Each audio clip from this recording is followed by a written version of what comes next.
In 2016, California wife and mother Sherry Papini disappeared for 22 days. When she was found, she told authorities a detailed account of being kidnapped and tortured. Years later, in a stunning twist, Papini pled guilty to making false statements about what happened to her, setting off a media firestorm. Now, for the first time, Sherry Papini is telling her side of the story and revealing shocking new information. Sherry Papini, Caught in a Lie, an ID documentary event, Monday, May 26th at 9 on ID. Set your DVR.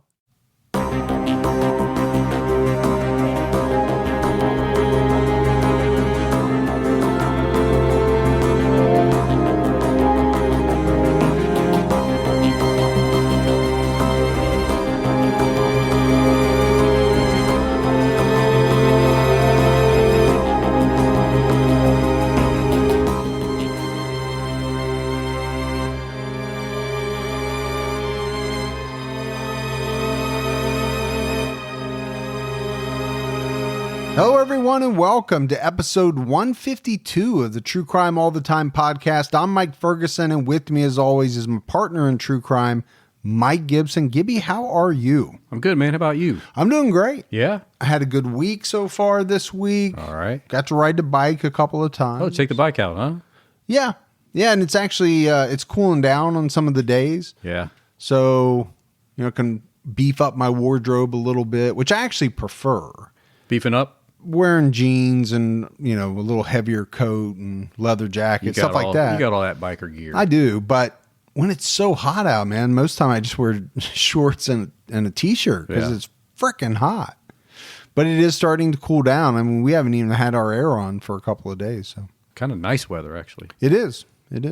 All right, man, we have some new Patreon supporters, so let's give some shout outs. We had Alicia Little. Hey, Little. And we have to give a special shout out to Alicia's mom, Peggy Ellis. She's a huge fan. Peggy, how are you?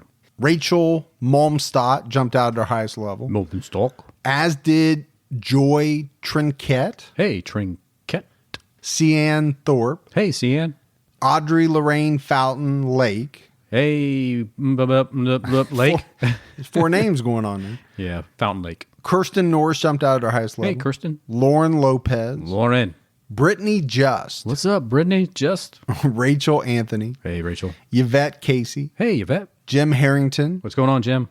Tina Weigel jumped out at her highest level. Hey, Waggle Wiggle. So did Ashley Merritt. Really? Thanks, Ashley. So did Lori Eccles. Oh, the Eccles in the house. Yeah, so 3 people in a row jumped out at our highest level. Awesome. We appreciate that. We had Marion. Hey, Marion. Kevin Willette. What's going on, Kevin? Vicky S. Gordon. Hey, that's like a little attorney's name. Stacy Tice. Hey, Stacy. Dominique Balsoma. Dominique. And Chris Richardson. Hey, what's up, Chris? So appreciate all that new support. Yeah, we do. Then we go back into the vault, Gibbs. All right. This week we selected Donna McGrath. Donna McGrath. That's been with awesome. us a very long time. And she's related to that guy that sings that song. Whose last name is McGrath? Yes. So she's into him or related to him? Related. Okay. Yeah. But also somehow into him, which makes it wrong. That really is. You see how everything comes full circle. Yeah. I seen what you did there to what I did there. Hey, we had some PayPal support as well. Right. Deborah Guile. Hey, Deborah. Alicia Little also. Oh, Alicia, thank you. Who was a Patreon supporter. Awesome. Vanessa Moak. Hey, Vanessa. And Thurza Morial. Thursday. Thurza. It's like they wanted to be Thursday, but they said, this is drop that and just be Thursday. I don't know. Thurza. Oh, Thursday. Uh-huh. You listen to it, you said it correctly, and then you come back around and totally butcher it. So just leave it where I had it. Yeah, probably. Probably. So we appreciate the PayPal support as well. Thank you. Gibbs, we got a lot going on. We do. We just put out a Patreon-only episode on video and audio as well. We have another one coming up at the end of this month. Mm-hmm. Right now, we have an episode out on True Crime All Time Unsolved. Yes. It's another double case. It is. It's the cases of Amy Fleming and Gary Dawson. Yeah. All take place up in Lee County, Illinois. So I stopped. I was going to say Illinois. No Z. I think people will be happy that pulled back. That you're getting there. Yeah. So make sure you check that out. some interesting cases for sure. Absolutely. And we've got some things planned coming up in the next 2 or 3 weeks that I think people are really going to like. Something a little different for us. Don't forget about the Reviews Are In podcast. This Tuesday coming out, we're talking about the classic Ouija board game, or Ouija, depending on how you want to say it. And I didn't say it right either way. I don't think you said either one. We're also talking about a half keyboard that sells for about $500 and some. And you literally get half a keyboard. Yet people are buying it. Yet people are buying it. It's very strange. And giving it some half decent reviews. Yeah. So make sure you check that out. It's a lot of fun. But Gibbs, I think we have to jump right into Gacy. We do. Are you ready for part 3 of John Wayne Gacy? Man, I think we all been ready for part 3. So when we left off in part 2, Gacy had just remarried after committing his first murder and burying his first victim in the crawl space of his home. And we talked about it, right? It seemed as though Gacy really enjoyed his first murder. He talked about it as well. And that's unfortunate because he's going to commit many more murders over the years. Also, in the last episode, we asked the question, why would Gacy get married again? I don't know that I ever understood it. We gave a couple of possible scenarios, but as you can expect, the marriage is not going to go well. No. For a multitude of reasons. One thing that probably didn't help was that Gacy's mother-in-law moved into the house for a period of time. That can't be easy. Not going to be comfortable for anybody. No. Not, I love my mother-in-law. I really don't want to see her 24/7. It's funny. This is the one episode that she said she wanted to listen to. Hey, she'll listen to it, I'm sure. She knows that. I tell her to her face. She doesn't want you living with her either. No, exactly. Everybody needs their space. But his mother-in-law would be one of the people that would provide perspective later on, right? So after all of this stuff comes out about Gacy, she did a number of interviews. Well, she's going to talk about how bad it smelled. Yeah, that's for sure. She definitely goes into some detail about the smells and the fact that it was constant. But she also talked quite a bit about the marriage between Gacy and her daughter. Number one, she said she was against it from the beginning. She could probably tell just how strange and weird it was, too, I would think. Well, yeah, she talked about his personality. And I think she saw it, right? When you're with somebody kind of day in, day out, you see the things that people don't see at work or at a weekly meeting. She said that 1 minute he would show his scary rage side. Right. And then all of a sudden, almost as if a switch had flipped, he's back to easygoing, everything's okay guy. So she got the behind the scenes, Gacy. She saw the real Gacy come out, I think, in the rage moments. And I think we've all experienced that, right? Somebody we've known where you go, holy... Why are you looking at me when you say that? What just happened there?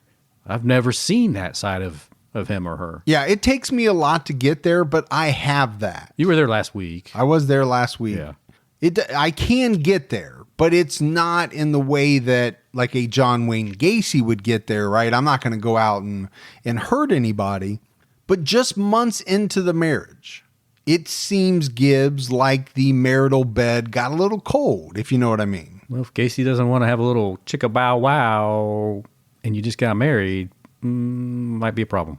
Well, and we talked about it in the last episode of why that would be. In talking about why would this guy get married? He's gay. Nothing wrong with it. But he knows he's gay. Right. Why does he go out and marry a woman? It's not that strange that probably 4, 5, 6 months into the marriage. Well, they're just not having sex at all. Yeah, that's pretty much how it's seen. That's got to throw up some red flags, right? To a newlywed wife. Yes. That your husband doesn't want to be intimate with you. Well, it's got to, I mean, if you think he doesn't desire you, it can't feel good. No, it wouldn't feel good. It would raise some red flags, but the pair would stay married for about 5 years. She really hung in there, didn't she? Yeah, she did. So Gacy started his contracting business, which he called PDM, and he ran it out of his house. I initially thought that the acronym was the same as your business, Gibbs, Public Displays of Machismo. Machismo? Which you have PDM on the side of your van, you drive around, you stop, you get out, you demonstrate some machismo, and then you get back in and you go. I don't know how you make money. I don't know how it's a thriving business, but I do it just because. Yeah, just because you feel like it. But that's not what it stands for at all. It actually stands for painting, decorating, and maintenance, which, if you think about it, is not great. It's not jumping out of the yellow pages probably at you, but it is much better than public displays of machismo for a construction company. Yeah, if you want to try to get a lot more business. And I think Gacy worked very hard building up this business. He often worked long hours.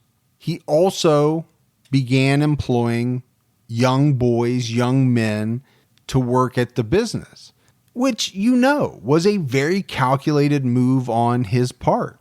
Yeah, absolutely it was. So he's working very long hours. Why?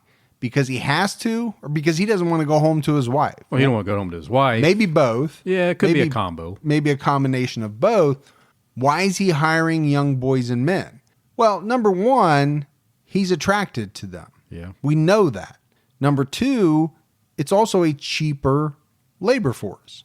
You hire a 30-year-old guy, he needs to make X. Right. You hire a 17, 18-year-old, they don't need to make as much. No, it's entry level, man. And over time, that allowed him to undercut bids of other companies. Yeah. And it helped him become more profitable. But I don't think that was the big part for him. I think it was the hiring pool.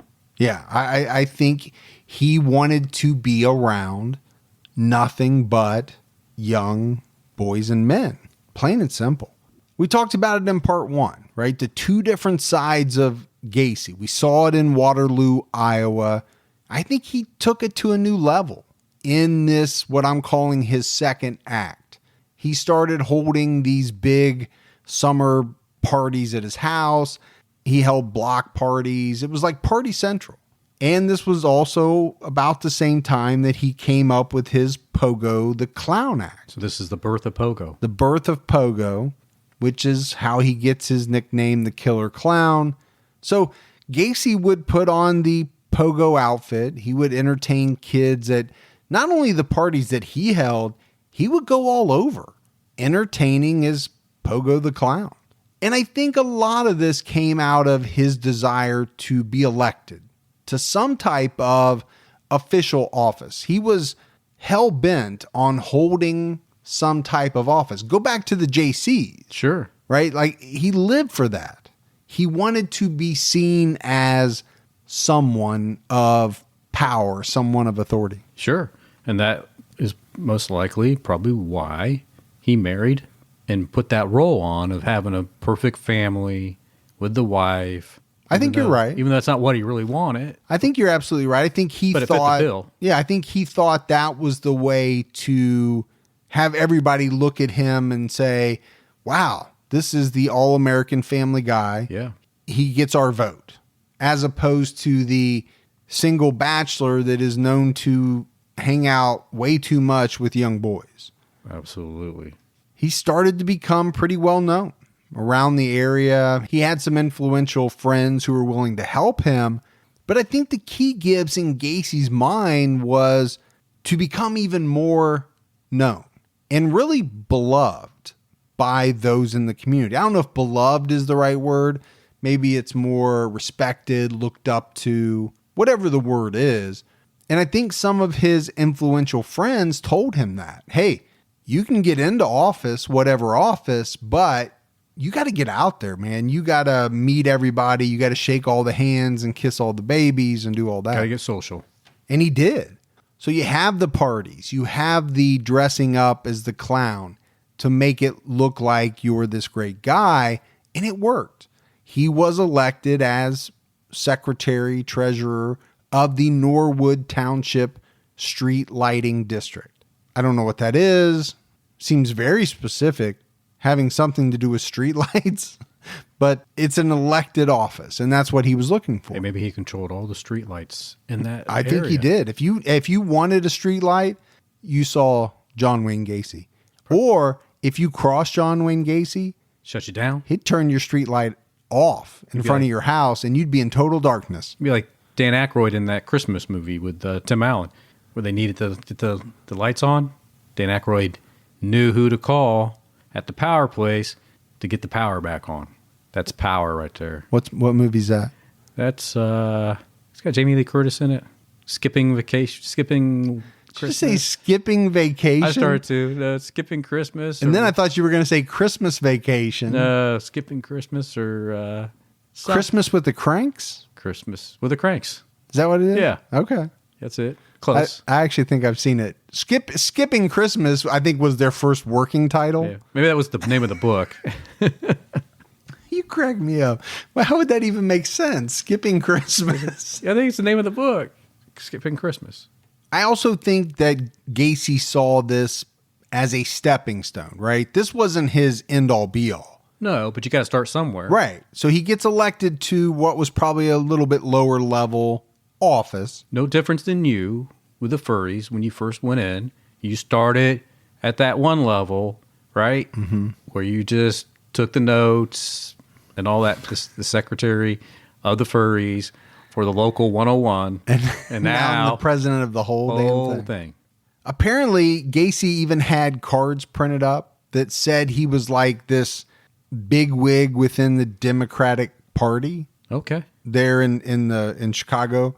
And he was handing them out to everyone. He wasn't, although I believe later he was elected to some Democratic precinct captain thing. Yeah, to the ward or something like that. So that's almost like fake it till you make it. I think so. I think it's just name recognition, right? I mean, if people keep associating your name with something, when it comes time to vote, they're probably going to vote for you. That is true. They thought you were one already. I'll vote for him. I'll vote for him. He even had his photograph taken alongside First Lady Rosalind Carter, which Gacy was extremely proud of. He talked about it a lot. He showed it off. He bragged about it.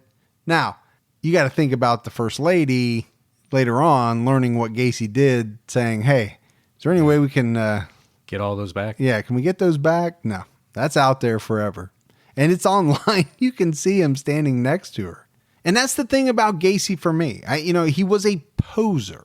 And I do think a lot of serial killers are, right? They want you to see them in a very specific light. Sure. Even though it may not be anything like who they really are deep down inside, because they don't want you to see that. I don't know if they strive to be normal, or I think some do, and I think others just, like you said, it's a front. Well, I don't know if when you say strive, I think they strive to appear normal. Right. I don't know that any of them are trying to be normal. If they were, they would stop killing people, disemboweling, eating, doing all the strange things that they do. Definitely a battle going on. But I do think they are good at mimicking the behavior around them, what they perceive to be what everybody should be doing. Sure. And they're able to mimic that. I think Gacy was a step ahead. I think he was even on a higher level as far as being able to really put it out there, put on a show. It was the entertainer in him. Yeah, I think he was an entertainer. He also liked to drive around in an Oldsmobile 88.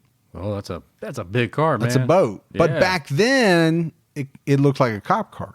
Oh. There were some cop cars that were Oldsmobiles. Gotcha. And I think he even had a siren in the car that he could slap onto the roof if needed. I don't know why he needed to. He may have even had a scanner, I think, at one point. They made it more realistic. He was kind of acting the part. It reminds me of Ed Kemper. Ed Kemper really wanted to be a police officer. He was fascinated by it. But you take all of these things that we've said, and underneath it all, right, at the very core, what is John Wayne Gacy? He's a pedophile and a murderer. Absolutely. Plain and simple. All the other stuff to me it's just window dressing. It's just a facade, man. Yeah, no, I agree with you 100%. But the problem is he has now gotten a taste for murder. He said it. He enjoyed it. And he had to have more of that experience. As sick as that sounds, that's how it works for these guys. Yeah, it's a high. Right? They get whatever they get from it. Mm-hmm. And I think for different people, it's different. Right. Some it's sexual, some it's whatever.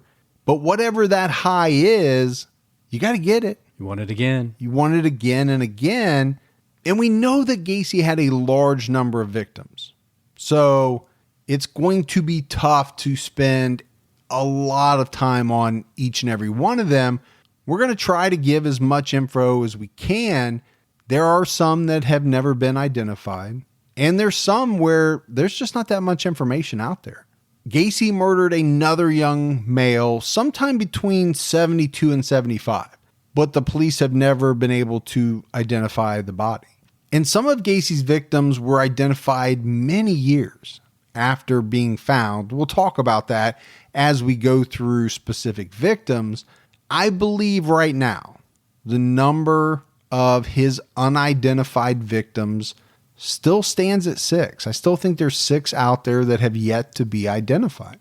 Well, hopefully with technology, one day we'll get there. Yeah, and we'll talk about it, but there was a victim just identified a year or two ago. But think about that.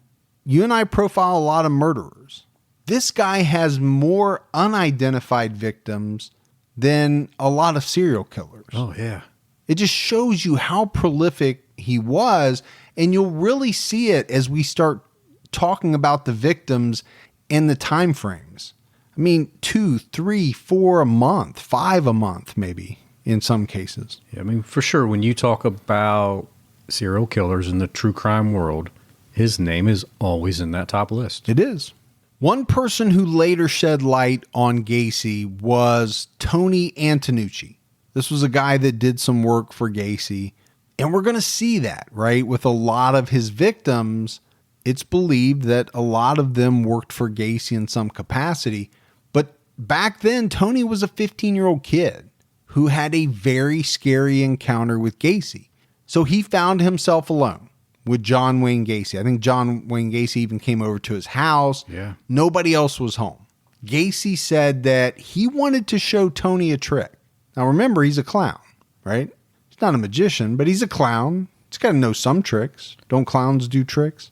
Yeah, magicians do tricks, but clowns, I guess so too. The trick was to get behind Tony, put handcuffs on him, and start to take his clothes off. It's not much of a trick. It's not a trick that I would be interested in any way, shape, or form. But he told him it was a trick, right? With these handcuffs. Luckily, Gacy didn't tighten the handcuffs tight enough, and Tony was able to get them off and get away. But what we're going to see, Gibbs, is this is how he killed a lot of his victims. So this Tony kid was unbelievably lucky. And apparently John told him, you're the first one to get the cuffs off. So again, how many times had he done this before already? Right. And it's something you and I talk about, right? The number's huge. Could it be even higher? Well, I think it definitely could be.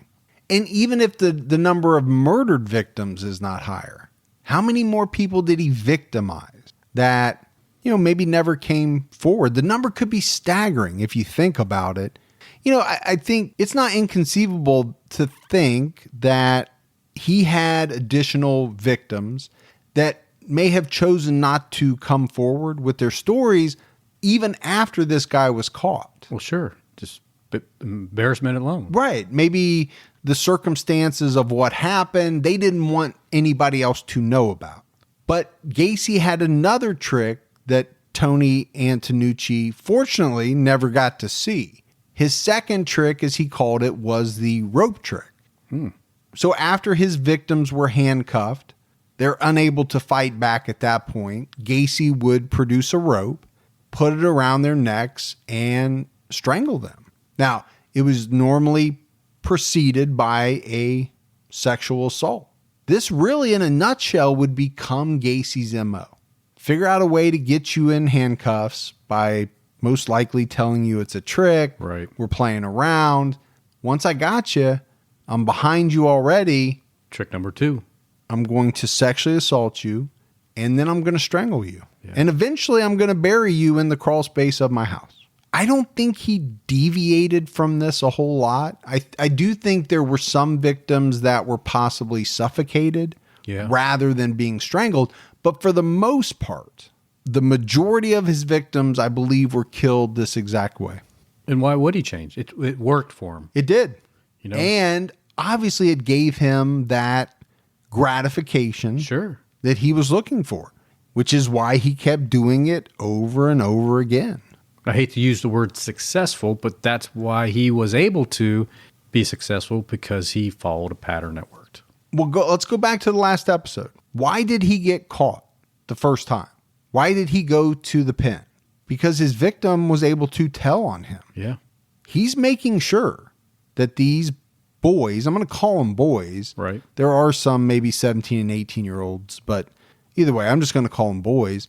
He's making sure that's never going to happen again. No. So Tony Antonucci got away. Had to think of himself later on as one of the luckiest people ever, right? After knowing what's going to come out, everything that Gacy would do in the next few years, even to this day, this guy probably thinks I am a lucky, you know what? Well, he should have shirts made up. I survived Gacy. I don't think that's something you want to advertise, because I think there's probably some trauma there that you don't want to relive by putting it on a shirt. But I get what you're saying.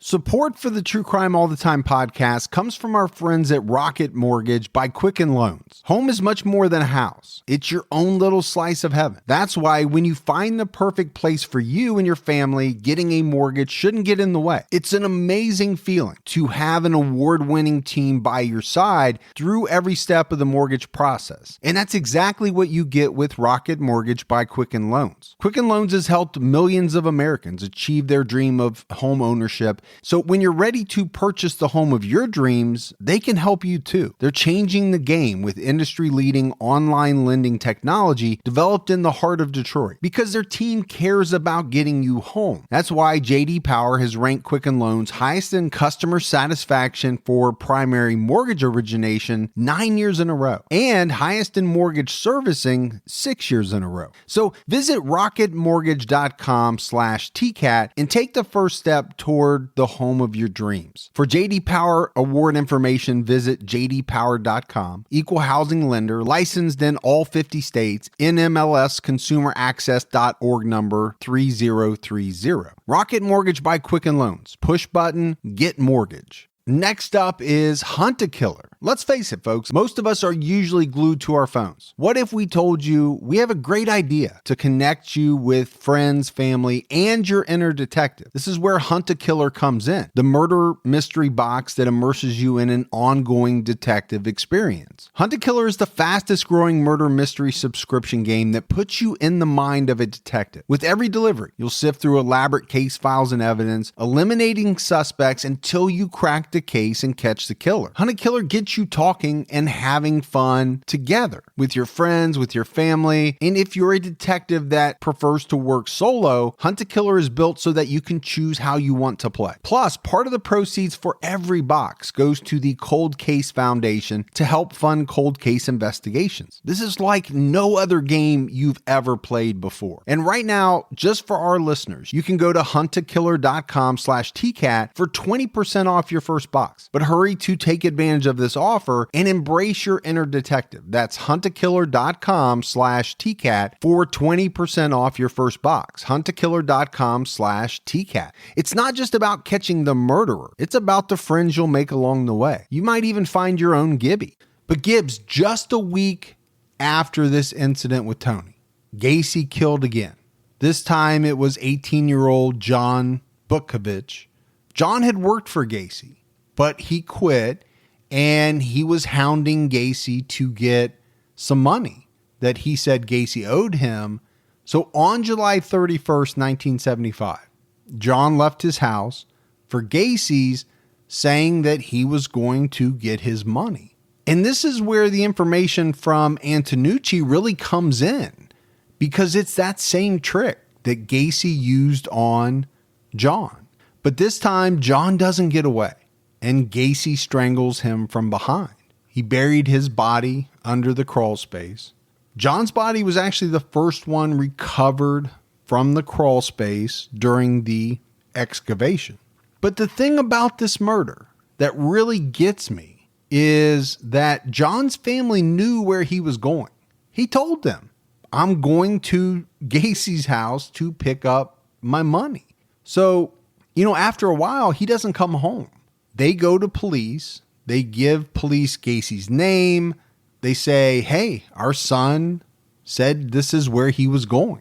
Right. You'd think that would be really important. You would think. For the police. But nothing ever came out of it. I think they did go talk to Gacy. But it's Gacy. Yeah. And he's a pillar of the community.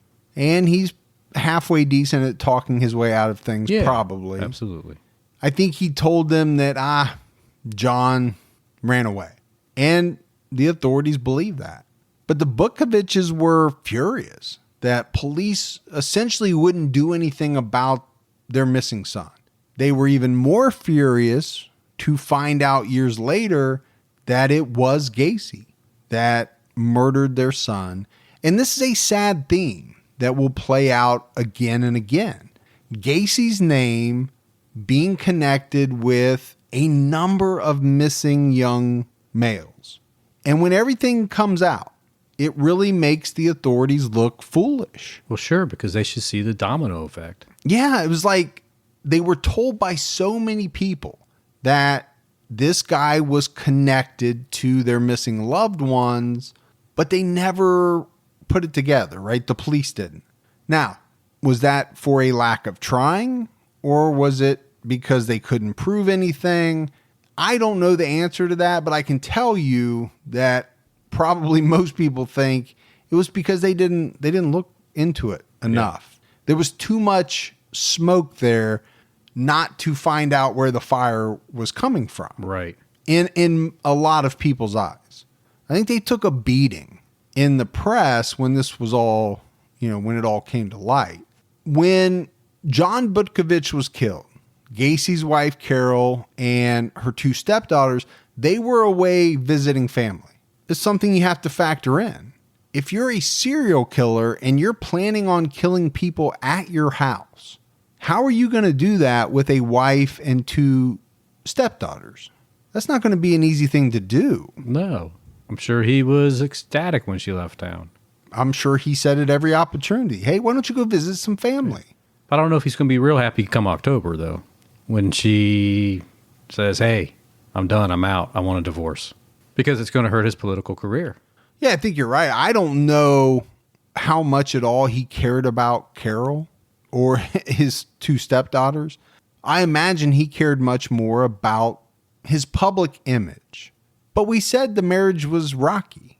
And really, if you think about it, it's a wonder they lasted as long as they did. According to Carol, John began bringing home gay magazines. I think at some point, Gibbs, it became almost as if he wasn't even trying to hide it at this point. And I don't know, maybe he wanted her to leave so that he could proceed with his murders unimpeded. Yeah, but like you said earlier, he was also working these long hours. And most likely because he didn't want to get home and be intimate with her. Now, on top of the magazines, Carol and her mom had begun to hear some rumors about things that Gacy had been doing, especially with some of the young males that worked for him.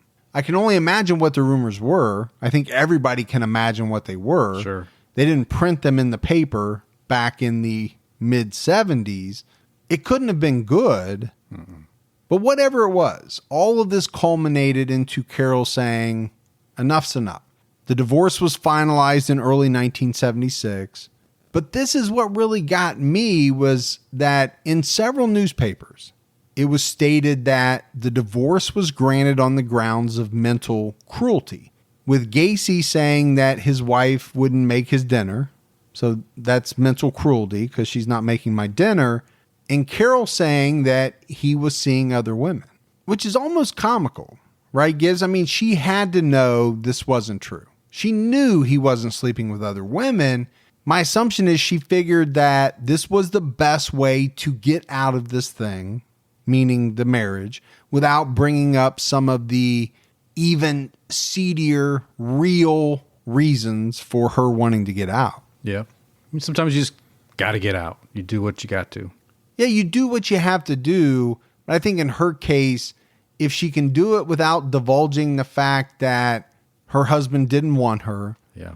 instead he was attracted to young boys, I think that's the way she went about doing it.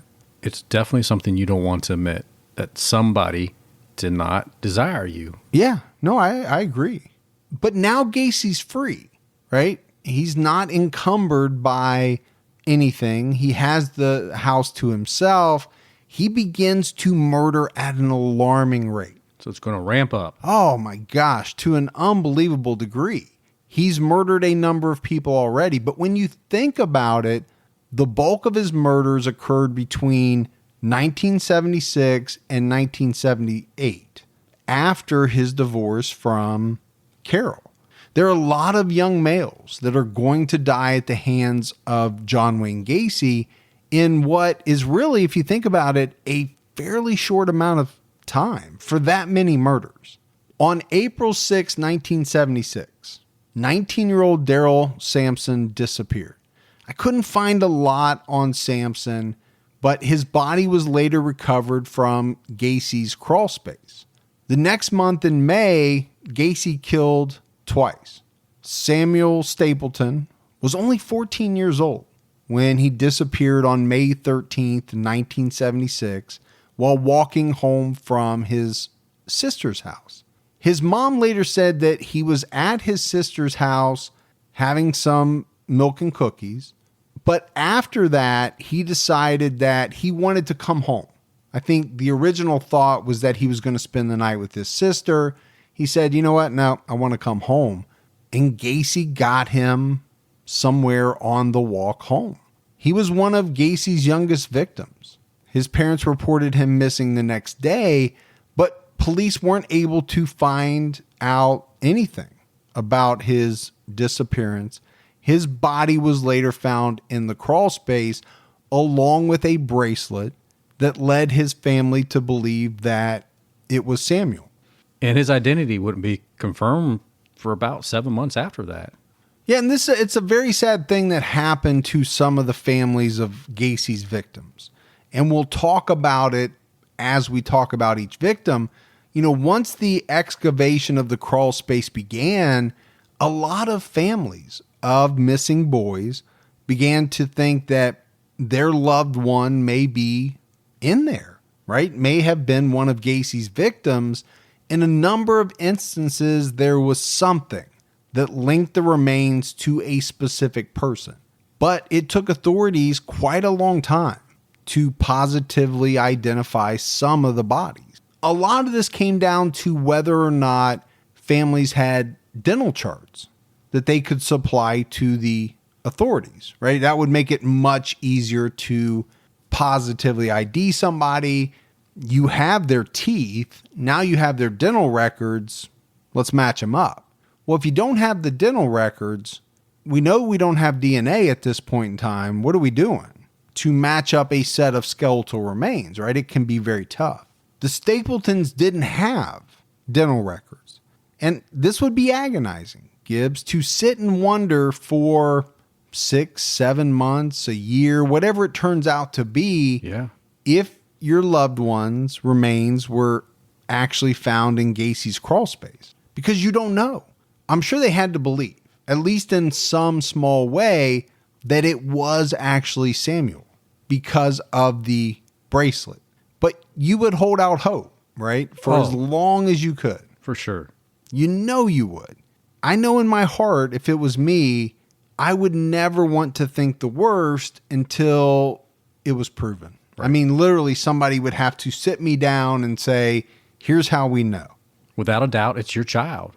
The positive identification was made after Samuel's mother remembered that there was an X-ray that had been taken of her son's head years earlier, and it turned out that the X-ray included his teeth, and they were able to make the identification from that. So they didn't have dental records, but they had an X-ray that included his teeth, or at least some of his teeth. Well, thank goodness they had that. Probably half, depending on how they did the x-ray. Right. And they were able to match it up with what they had as far as remains. But the very next day, Gacy struck again. This time, it was 15-year-old Randall Raffett. He disappeared on May 14th. There's not a lot of details surrounding his disappearance. What is known is that he was found in Gacy's crawl space. And he was identified in a very similar way to Samuel Stapleton. Raffett had suffered a stab wound. Prior to his disappearance, he had been x-rayed at the hospital. Well, the x-ray, it turned out, showed his jaw and some of his teeth. And from that, they were able to match it with teeth found in the crawl space. But that didn't happen until April of 1976. Raffett was the 7th body uncovered, but the 16th identified. 4 months doesn't seem like a long time, but in this, I think it'd be a lifetime, man. If that was your kid, just one day, you'd be like, are you kidding me? Can we find anything? No, you're absolutely right, because like a lot of families, they had to have been watching the news, right? We're skipping ahead a little bit when we talk about this. This is Gacy's been caught.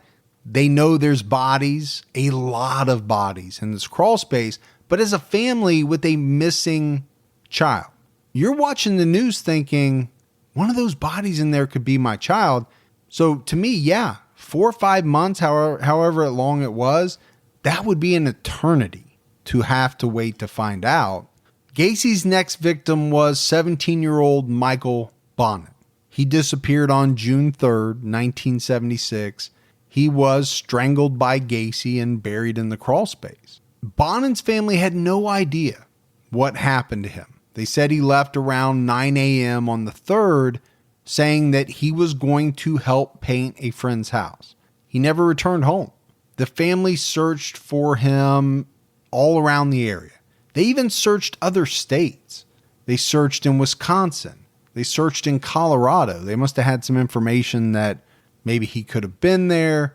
The Wisconsin thing makes sense because it was on December 30th, 1978, when they received a call from the sheriff's office. And they were told that a Wisconsin fishing license in William's name had been found inside Gacy's home. They must have already known, right? Either he made frequent trips to Wisconsin, he went fishing in Wisconsin, I don't know, but obviously there was a reason for them to think we should check in Wisconsin. I'm not sure why Colorado came up. Yeah, I mean, just knowing the locality of Wisconsin to this area, a lot of people took trips up there all the time. Yeah, not far. Right. Michael's body was identified on January 6, 1979. But now, Gibbs, we're into the area of souvenirs, right? With this fishing license. We know why killers keep souvenirs. I think for the most part, it's to relive their murders and get some type of sick, twisted thrill out of handling whatever this object is. They get to relive the whole thing all over again. It's kind of a trophy for them. It is. But this is what I don't get.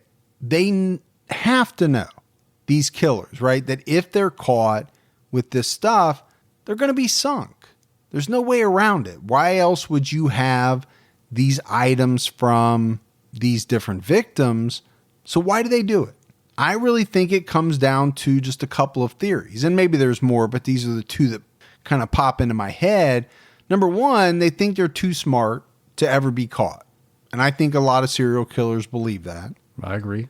Or two, and this may be the more likely of the two, and it could be a combination of both, but two, the compulsion to relive what they've done is so strong that it far outweighs any possible consequences. They don't care. Not that they want to get caught necessarily, but they're willing to risk it to have this souvenir, have this trophy, hold it, and get, again, whatever gratification they get from reliving all the bad stuff they did. Yeah, I think exactly what you said. They love to go through that experience again in their head. And I think we've heard from some killers, right, that whatever the compulsion is, it builds, and finally they have to go out and kill. But when they can't kill, there is maybe not the same level, but there is a way to get some level of gratification from handling these items. And maybe they do that sometimes in between kills because of whatever, something comes up, they can't get out to cruise and find victims or do whatever it is they do.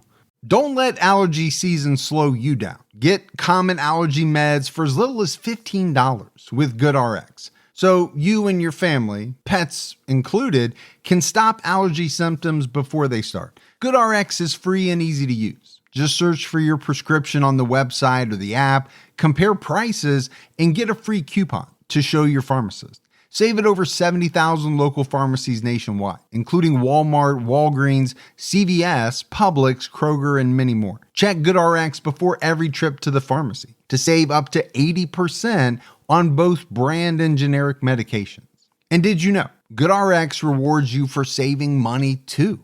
Join GoodRx Rewards today and earn points every time you use a coupon. Remember, GoodRx is not insurance, but works whether you have insurance or not. And it could be your insurance copay price. I've been using GoodRx for years, and I can't tell you how many times I have saved money even with my insurance. Stop allergies before they start and save big on allergy medications this season with GoodRx. Go to goodrx.com/TCAT. That's goodrx.com/TCATT. You know, once the temps start rising, I realized I was back in the same worn out rotation. Same tank, same shorts, same everything. So I gave my daily uniform an upgrade with Quince. Their pieces are easy, elevated, and somehow make me feel more put together without even trying. Like they're 100% European linen shorts and dresses from $30. Luxe swimwear, Italian leather platform sandals, and so much more. The best part, everything with Quince is priced 50 to 80% less than what you'd find at similar brands. By working directly with top artisans and cutting out the middleman, Quince gives you luxury without the markup. And Quince only works with factories that use safe, ethical, and responsible manufacturing practices and premium fabrics and finishes.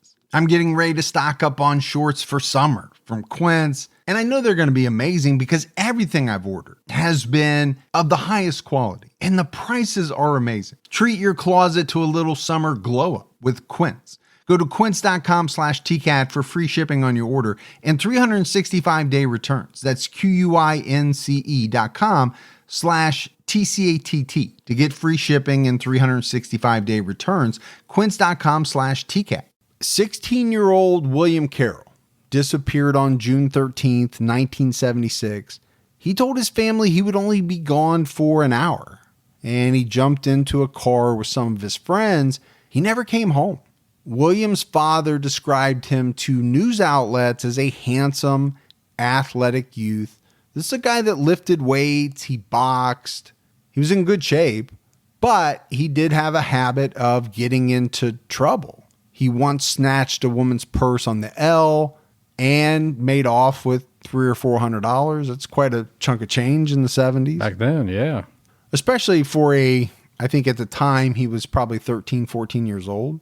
A few years before he disappeared, he was caught with a .38 Smith & Wesson. And it came out later from some of his friends that William liked to shoot the gun at people. He wasn't trying to hit them. Oh. But he was trying to scare them so that he could watch them run away in horror. Just wanted to see the reaction, huh?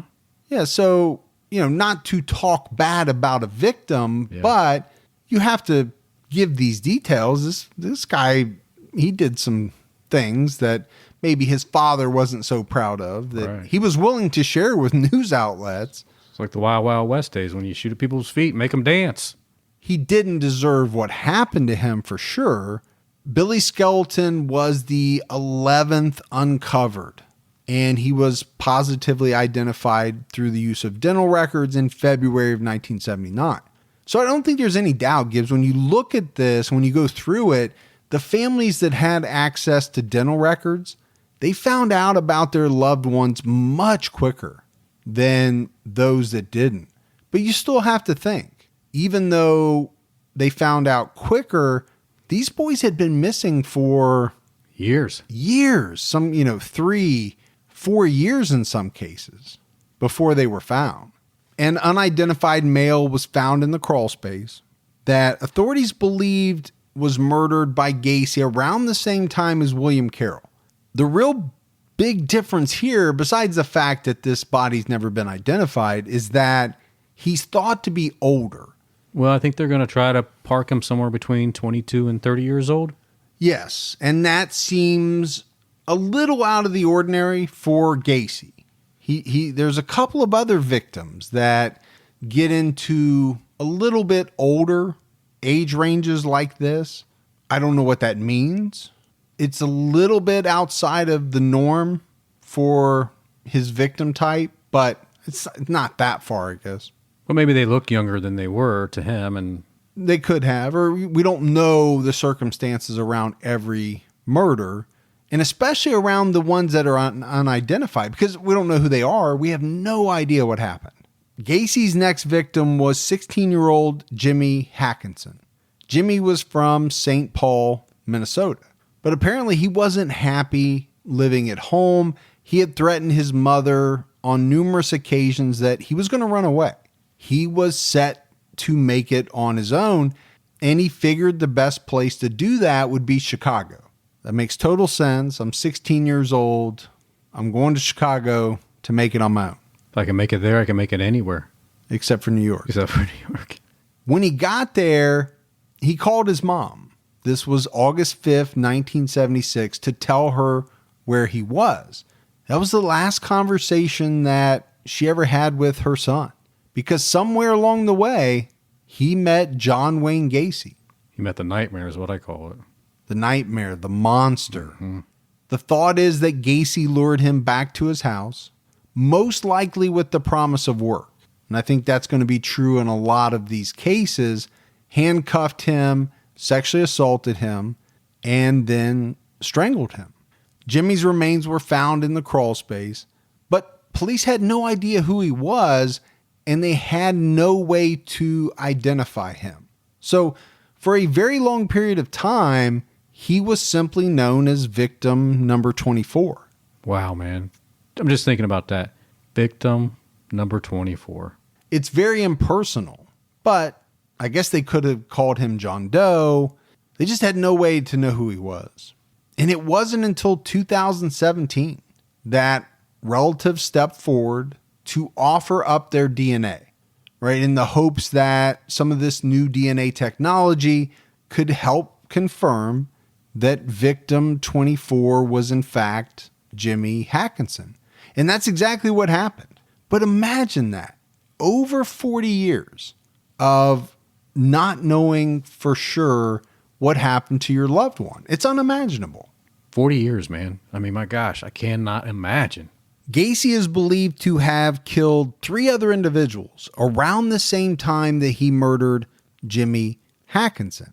2 of these victims have never been identified, but are believed to have been killed sometime around August 6, 1976. They were both white males. One is believed to have been between the ages of 17 and 21, while the other is thought to have been between 21 and 27. So again, 21 to 27, you're getting a little higher than I think what you typically think about with Gacy's victims. Sure. And then there's 17-year-old high school student Rick Johnston. He was dropped off at a concert by his mother on August 6th. He never made it home. His body was found in Gacy's crawl space and ultimately confirmed through dental records to be him on January 1st, 1979. So if you think about it, Gibbs, we just talked about 4 victims that are all thought to have been killed August 5th or August 6th. Very short time frame. That is a lot of murders to commit in what is essentially a day or two. 19-year-old William George Bundy had been a star diver, a big-time gymnast in high school before dropping out. After dropping out, he began working construction. which in all likelihood probably put him directly in contact with John Wayne Gacy. In October of 1976, he told his family that he was heading out to a party and never returned. His remains were later found in the crawl space, but authorities were unable to identify him. It wasn't until 2011 that through new DNA technology, they were finally able to confirm to his family that the remains were his. And I want to give some context to this timeline. When Bill went missing in 1976, his sister was 15 years old. Gibbs, when she spoke at the press conference in 2011, she was 50. Wow. That just gives you a sense of how long it took to identify this 19-year-old as being one of Gacy's victims. It's 35 years. It's a long time. Bill's parents divorced after his disappearance, which we've talked about. Happens, I think, in a lot of these cases. Hard to keep a marriage together, but they also both died before ever finding out for sure what happened to their son. That's real. That's the type of carnage that John Wayne Gacy, the monster, unleashed, not only on his victim, but on their families as well. Yeah, this went wide and deep, man. It did. Yeah. I mean, no doubt he murdered 33 people, but he changed the lives of countless other people. Hundreds of people, man. Connected with these victims. And I shouldn't even use the word changed, because changed could be good. He didn't change anybody's life for the good. He devastated their Yeah, lives. that's actually a much better word. He devastated the lives of a large number of people. Around the same time that Gacy murdered Bundy, he did something that was a little bit outside his norm. He picked up 2 victims and killed them at the same time. He's getting a little more cockier, I think. I think that is pretty cocky. So 16-year-old Kenneth Park and 14-year-old Michael Marino were great friends. They had this amazing bond, probably very similar to you and I, but they both disappeared on October 24th, 1976. They were last seen near a restaurant that they liked to go to that was located at the intersection of Clark Street and Diversey Parkway. And this is a spot that investigators would later determine Gacy picked up many of his victims. The 2 boys, Kenneth and Michael, were the 14th and 15th bodies to be excavated. And they were found buried on top of each other in the crawl space. So I think that furthered the theory that they were killed at the same time. Later at his trial, Gacy revealed that he had killed 2 victims at the same time in one other instance.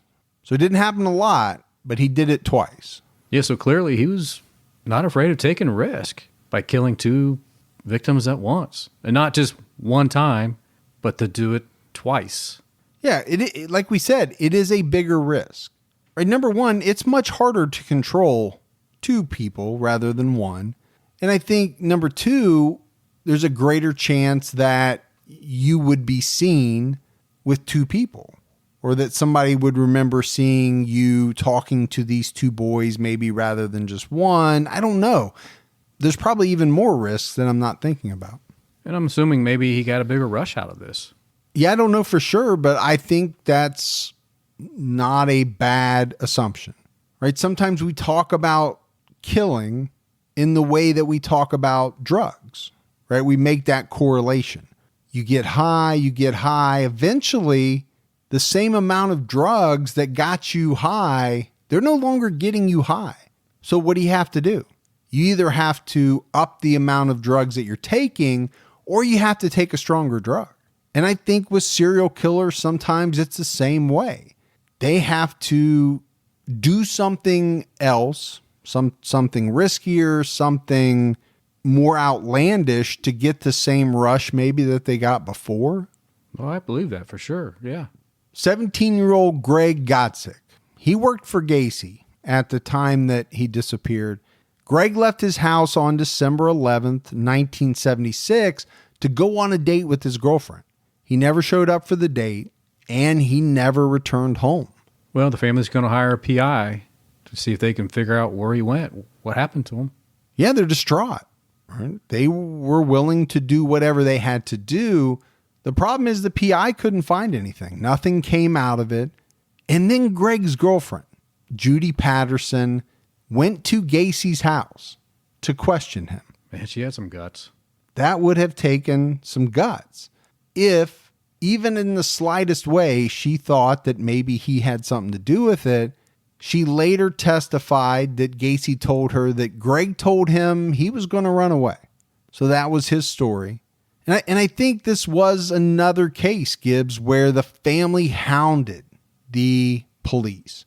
They provided Gacy's name as a possible suspect. But according to the family, the police didn't do anything with it. Again. Now, the police later came out and said, you know what? At the time, we were dealing with 23,000 missing persons reports. That is a staggering number. And at first, I actually thought it was a typo. It's a big city, man. It is a big city. 23,000 missing persons reports. It does seem extreme. It seems like a very large number. Greg's remains were found in the crawl space during the excavation and identified in January 1979 through dental records. But get this, Gibbs, later at trial, Gacy stated that while Greg Godsick was doing some work at his house, because he did work for him, Greg unknowingly dug his own grave. So as one of the jobs, he had him go down in the crawl space and dig a grave. Gacy said that he wanted to make sure he had plenty of graves ready. It's very macabre.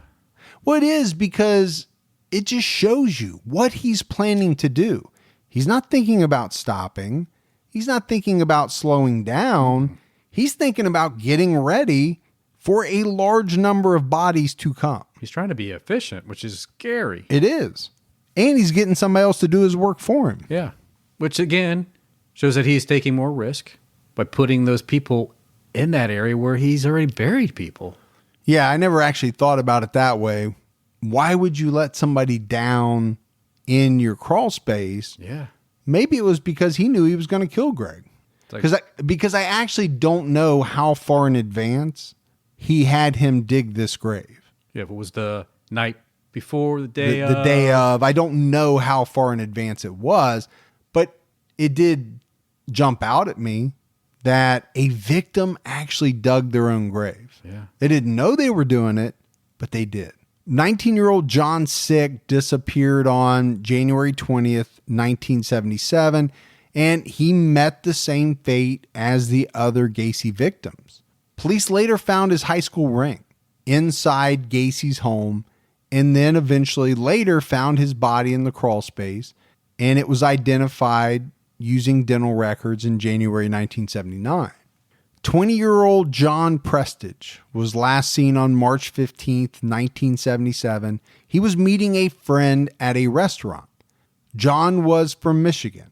He was in Chicago to visit a friend, but John had told his family back home that he had found some contracting work, presumably with Gacy. He never brought up his name, but I think it's pretty safe to make that assumption. His remains were later found in the crawl space and identified through dental records. Around this same time, it's thought that Gacy killed again, but the victim has not yet been identified. They believe that it was a white male between 17 and 21 years old.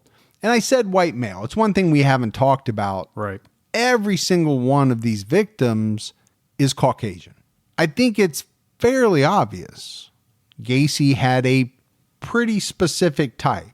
Absolutely. Now, he might have, jumped up in age a little bit, but like you said, he might have thought that some of these older guys looked younger, right, or they just caught his eye for whatever reason, but he didn't cross racial lines, which we know a lot of serial killers don't. Right. They have their MO and they stick with it.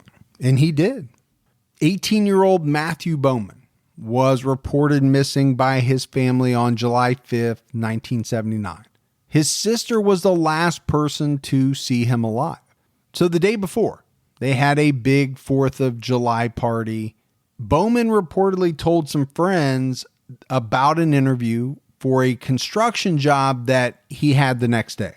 Bowman dropped out of high school, and he was pretty excited about making some good money. Yeah, he actually told some of his friends that this was going to be a high-paying job. So you're right. He was excited for this interview. But when he didn't return home, his family became frantic. They called the police, but were told that, hey, this guy's 18 years old. There's really not much we can do. Well, especially knowing that they had 23,000 people on the books missing. Well, and it was the 70s. I'm not trying to stick up for the police, but it was the 70s. You know, a lot of these missing persons reports couldn't even be filed for 24 hours. They wouldn't even take them. And this guy was 18 years old. But at the same time, you can see why these families are going to be really ticked off after everything is said and done when they look back and think, man, if you would have only investigated, how would things have been different? Maybe not for my son, but maybe for somebody else's. Yeah. Matthew's remains were later found in the crawl space and identified in January of 1979. Gibbs, will talk about it more in the next episode.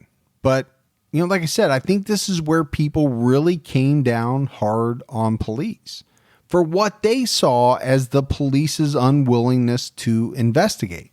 Yes, because at this point they have heard some common themes. So why haven't they dug a little deeper? Gacy's next victim was 18-year-old Robert Gilroy. Gilroy was the son of a Chicago police sergeant. He was last seen on September 15th, 1977, headed to a horseback riding lesson. But his parents later found out through the riding center that he hadn't been to any of his scheduled riding lessons in weeks. And Gibbs, this one was a little strange to me because Robert Gilroy wasn't reported missing by his parents until September 27th. That's 12 days, almost 2 weeks since they had last seen him. It just seems strange that a Chicago police officer wouldn't have reported his son missing immediately. It is very strange. Now, apparently, Robert was scheduled to go to Maryland for some type of special horse riding class. And I'm assuming, Gibbs, they thought the kid was in Maryland. But when they hadn't heard from him in such a long time, and that's where it's really throwing me, it was a long time, 12 days, to not hear from your 18-year-old son. That's when they called the place in Maryland and found out that, you know what? He never made it. He never got here. I think that's the difference between then and today, right? If that was one of our kids' cell phone, call me when you get to camp. Yeah. I want to know you made it. Or you'd be tracking them on the iPhone as they went. But it wasn't 1970 something. I'm sure they had a phone at the camp. Sure. He could have called. I don't know, Gibbs. I really struggled with this one. If I went a couple of days without hearing from my daughter, I'd be calling her just to say, hey, just checking on you. How's everything going? Yeah. I mean, this is not a 46-year-old grown man. No. This is an 18-year-old living at home. He never comes back from this riding lesson that is local and somehow is thought to have made it to Maryland without ever coming home. It just all seemed a little strange. And then you add on top of that it was reported that all of his riding equipment was still at home. Did nobody see that? They walked by it every day out in the garage Again, or wherever it was. That's why this one to me is a little bit of a head scratcher, because we said the guy's dad was a police sergeant. It was later uncovered that Robert Gilroy frequented the area of Clark and Diversey where Gacy trolled for his victims. So I don't know what the thought is here, that he was skipping his riding lessons to go and hang out, maybe doing something he wasn't supposed to. I really don't know. That is pure speculation. Or he was just hanging out with friends and he was targeted by John Wayne Gacy. But I will say this. We're talking about a lot of victims that were probably lured to Gacy's house based on the promise of work. And let's say some high-paying work, whether that work was going to be high-paying or not. If you're trying to get to somebody's house, you make the deal too good to be true. Right. Can't pass it up. I've got to talk to you about it. Yeah. Because you're telling me I could make X. Come on over. Sit down. I'll tell you how I'm going to pay you. Exactly. Yeah. I'm not sure how he got some of these other people where it wasn't known that they were offered construction jobs, or maybe he offered them all jobs. Yeah. Maybe that was the way he got everybody back there. I don't know. Because really we only know about the ones where people told family, hey, I got an interview, or I'm going to see somebody about a job. We don't know that in every case. Robert's remains were found in the crawl space and identified in January 1979 through dental records. It does seem, Gibbs, right? Like if police had the dental records, they were able to make the identifications by January. That's the month after all of this came out. They made them pretty quickly. But without them, it took much longer for those even that they've been able to identify. And we mentioned some they still haven't. 19-year-old John Mowry returned to Chicago in early 1977 after being in the Marines for 18 months. He was living in an apartment and stopped by his family's house in late September for a little bit, then said he was going out for the night. That was the last time they ever saw him. They reported him missing on September 25th. His remains were found in the crawl space and identified through dental records. There just wasn't a lot really about John Mowry. But one thing I did find, and it's totally unrelated, but his sister Judith was stabbed to death in her Chicago apartment in 1972. It's a lot of tragedy for one family, man. It is. To lose both of your children, and maybe they had more, I don't know, but to lose two of your children in the span of, 5 years? Tragic. 22-year-old Russell Nelson was Gacy's next victim. Russell was from Minnesota and had come to Chicago with a friend. He called his mother to wish her happy birthday on October 17th. It's a good sign. It is a good sign. The problem is he was never heard from again. And the Russell Nelson case is very similar to that of John Prestige because just like Prestige, Nelson had told family back home that he had found some work with a contractor. Now, he never gave a name, but it's presumed to be Gacy. And I don't know how you can't make that leap because his remains were found in the crawl space and identified later through dental records. So what would be a hell of a coincidence, Gibbs, if he was set to meet another guy that owned a construction company? Right.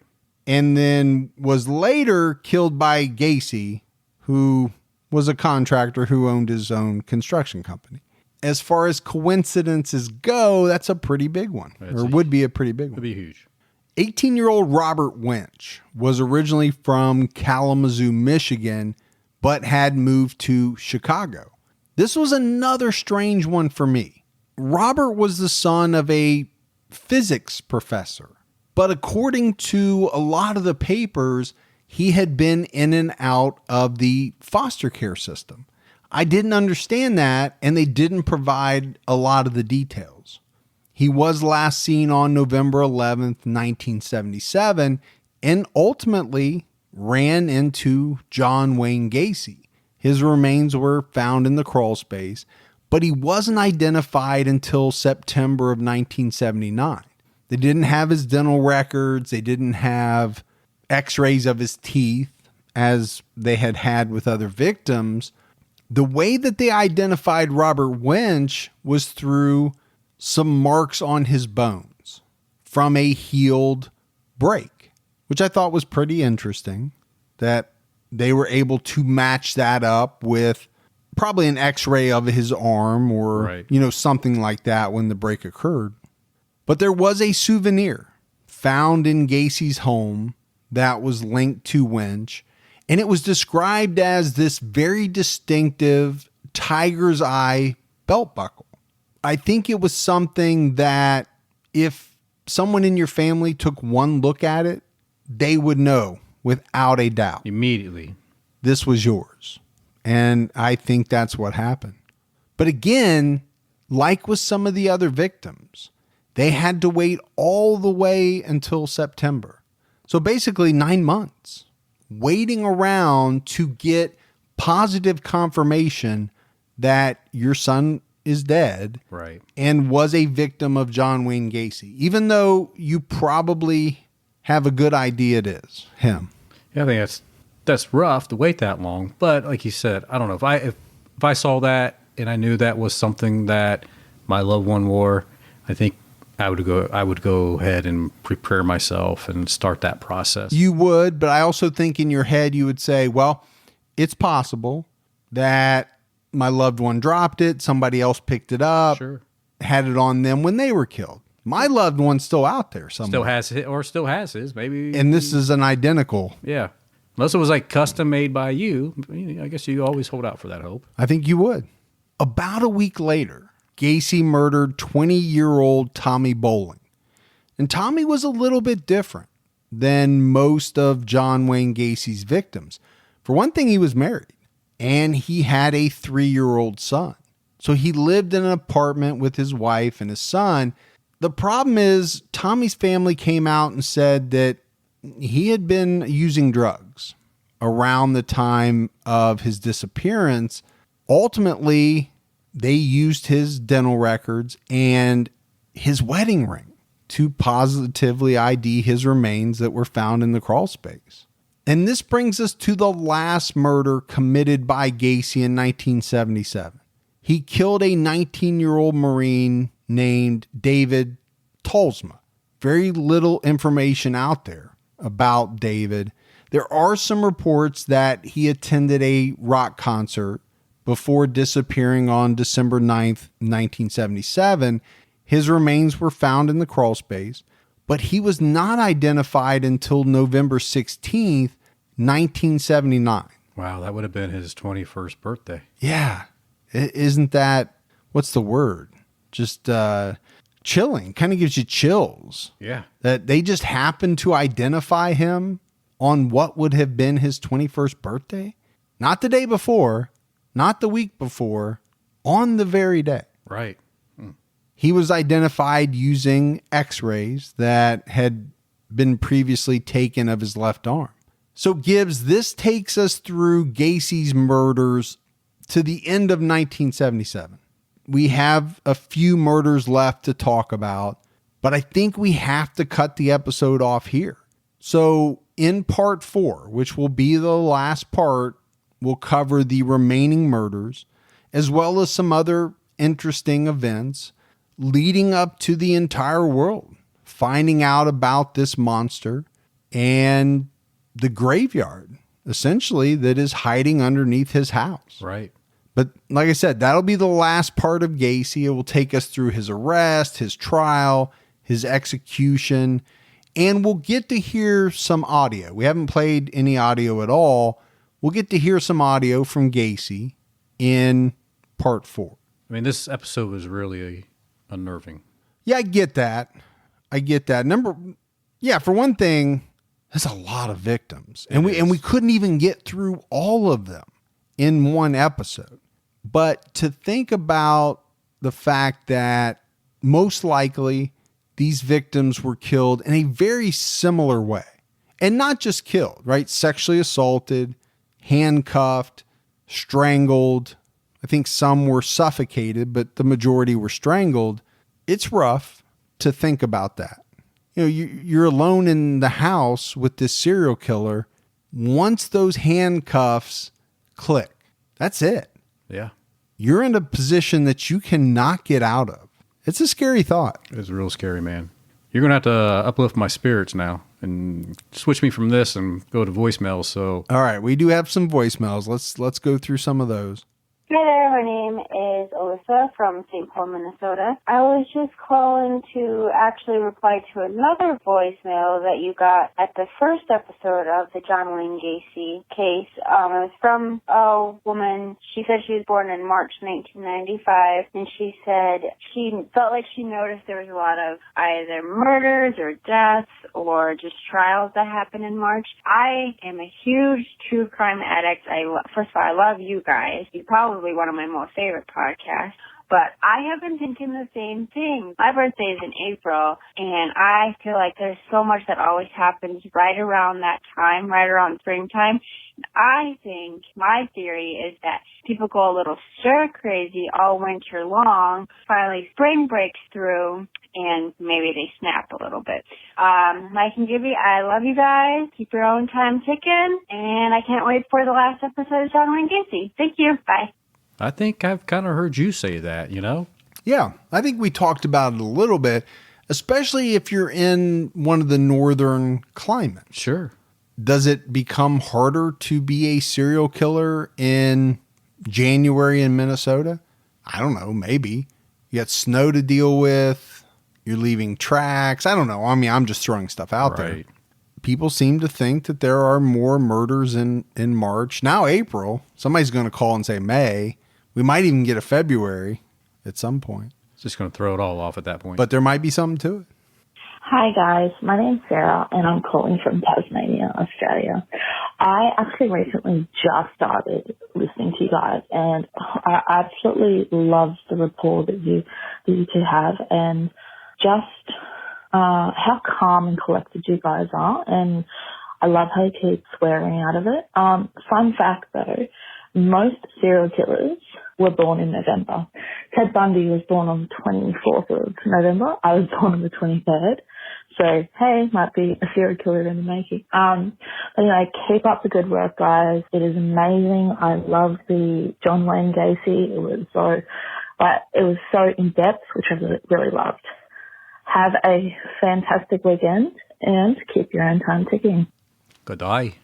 So that is not a fact that I was aware of. Most serial killers are born in November. Yeah, I didn't know that as well. Or maybe more serial killers are born in November than any other month. I don't know which one. Or maybe the more well-known are. Yeah, I don't know. It's interesting. I wonder why that would be. I'm trying to think back, 10 months earlier than that is what? January? Go back to our northern climate. It's cold out. You got nothing. You got nothing else to do. Conception happens on a cold night. Yeah. Things happen, but I don't know why that would turn somebody into a serial killer. I don't either. Hi, Mike and Gibby. We're calling from Perth, Australia. We are calling to request you guys look up the Belanglo State Forest serial killer. It's a really good story, and we think you guys would do an excellent job of covering it. We love your podcast. We think you guys are awesome. We love your balance between serious stuff and the banter between you guys. Yeah. So we would really, really love to hear your take on this case. Yeah, and we are definitely Team Gibby. I'm going to say I'm Team Mike. Okay, bye. Stay safe and keep your own time ticking. Well, that's really cool. That is cool. Yeah. Well, at first, when he was saying we, I thought, like, who's we? Who is we? Because you're the only one talking. But when she jumped in, I thought that was pretty cool. So I think they're talking about Ivan Milat. Sure. The backpack killer. Right. We have had him on our list for a long time. We were actually in the process of writing and research, set to come out with a pretty good sized series on him when somebody else released it, and we decided, well, we don't want to step on their toes. Yeah. We'll wait. We actually have a Patreon member, Beck Smith, that actually has been to his house. She knows exactly where it's at. She's been like standing in the driveway. It was kind of interesting to hear that. How about that? Mm-hmm. I received an email today or yesterday from Park City, Kansas, with a picture of where BTK's house was. It's just a lot now. Okay. But somebody sent me a picture. I thought it was pretty cool. That's cool. Yeah. Hi, Mike and Gibby. It's Tracy. I'm 17 years old from Georgia, and I actually have been listening to your podcast for almost a year now, I think, and you guys have literally been been my binge for a whole year. I've listened to a couple of your episodes a couple of times, repeatedly. I love listening to all your stuff, and it's just really interesting. Makes school a lot easier to get through. Not gonna lie, I was kind of nervous to leave a voicemail, but I wanted to, and I just appreciate everything you guys do. I love the banter between you guys. It's really funny, and yeah, I can't wait to listen to more of your true crime, and thank you for everything. Keep your own time ticking. Wow, she did really well. Well, that's what I was going to say. Number one, I didn't feel like she was nervous at all. Number two, she was extremely well spoken. Which I can't say.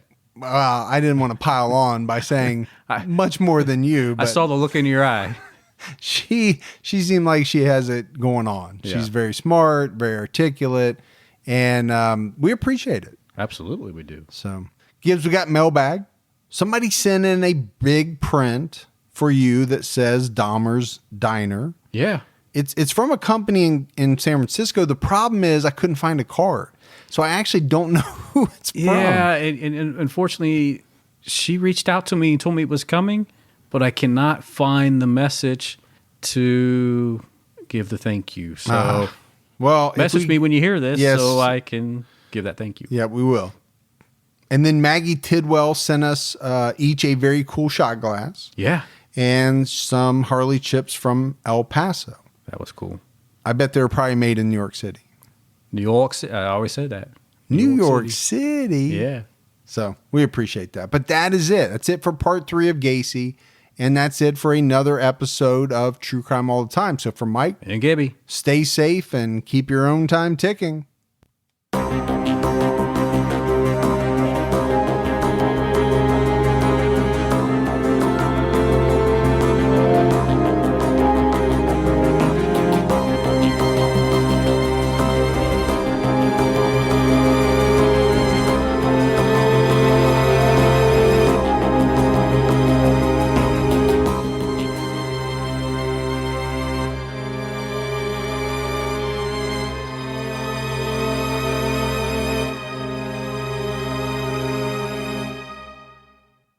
Inspired by the hit Wondery podcast Against the Odds comes the gripping guidebook, How to Survive Against the Odds, Tales and Tips for Animal Attacks and Natural Disasters. This might just be the most important book you'll ever read. Go inside life or death situations where everyday people survived nature's most extreme scenarios, and learn how you can too. In these tales, you'll hear about the grit, willpower, and know-how needed to endure shipwrecks, alligator attacks, earthquakes, and more. You'll learn from experts, including top doctors, about what happens to your body and mind in life-threatening situations. Plus, important tips on what to do, and equally important, what not to do when faced with a situation that is truly against the odds. Go to survivalguidebook.com to pre-order How to Survive Against the Odds today and get the perfect gift in time for graduation and Father's Day.